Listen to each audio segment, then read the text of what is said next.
Overflowing lots, overstretched customers, and overpriced cars is basically what the car market has become. And with tariffs now looming in, I don't think the auto market is going to change anytime soon. 2025 will be the year of higher prices, and consumers are going to be the biggest losers. Now, we won't be the only losers. Many dealerships and automakers are going to be in this boat with us, but it's going to be a tough and rough year for a lot of people in the car market.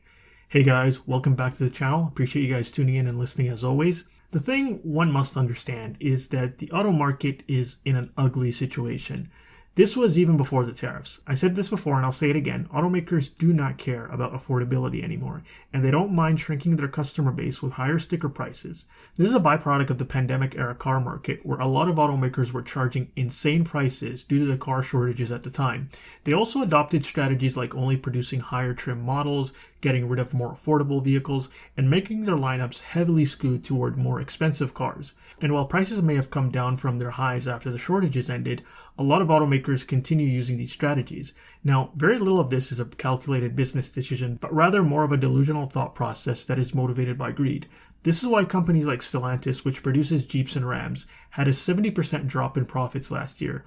Now, this drop for Stellantis didn't happen overnight. They had declining sales for some time, but they ignored it and continued to raise prices despite the situation. And of course, now they're in a lot of trouble. Now, this is not just a Stellantis problem, it's an auto market problem. One thing a lot of people will notice in the car market is that there are a lot of brands that have an oversupply of inventory.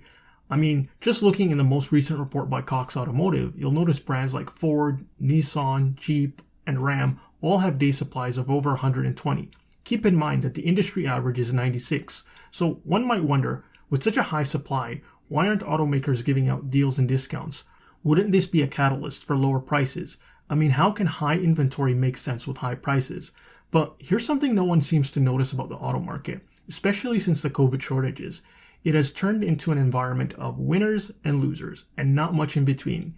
You have automakers like Toyota and Honda that have wait lists for their cars, and then you have automakers like Stellantis that has gluts and gluts of inventory they can't sell. Even within the same automaker, you'll have models that are consistently sold out and models that need steep discounts to move. And it's not just with cars and automakers. I've been noticing more and more disparities between dealerships of the same brand. Some dealerships are moving metal left and right, and others are stuck with rows and rows of previous year inventory. This is why a lot of automakers continue to maintain high prices despite the high day supply. They know that even though a lot of dealerships are struggling, there's a few on the very top that are doing well. This allows them to justify keeping the higher prices. Now, at the end of the day, the biggest disparity is going to come with the consumers. New cars are slowly becoming something only the top 10% of income earners can comfortably afford. With an average price of $50,000, your average consumer is going to have to stretch their finances to afford that monthly payment on top of other bills, and cheaper sedans and less expensive trims are slowly being taken out of the lineups. This, in my opinion, is a concerted effort from the automakers to isolate the customers on the upper echelons of the economic chain and make as much money from them as possible. It's kind of the same thing that they're doing with dealerships, where they almost prefer a lot of the dealerships that are struggling just go bankrupt and only a few highly profitable dealerships stick around.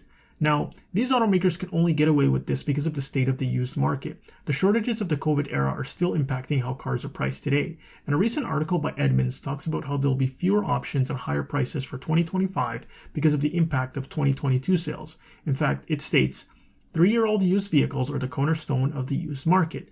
They're typically the most desired, generally still offer some form of warranty, and represent a good value for those uninterested in spending new car money. 2025 will be defined by the dearth of these popular models because 2022 was one of the lowest new car sales volume years in recent memory, with only 13.8 million sales. So 2025 will be the year where we pay the heaviest toll for the pandemic shortages. So this is why I say, if you're considering selling your used car, this summer will be the best opportunity to make the most out of it. Now, if you're planning to do so, make sure you know what you're going to replace it with ahead of time. The new market is going to be affected by the used car shortages on top of any tariffs that could kick in. So tariffs or no tariffs, new car prices are going to be higher as we go deep into 2025.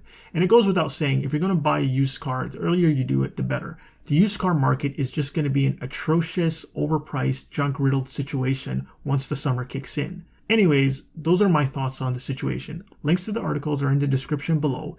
Let me know what you guys think in the comment section. And as always, if you enjoyed this, please click like and subscribe, as it does help out the channel. See you guys in the next one.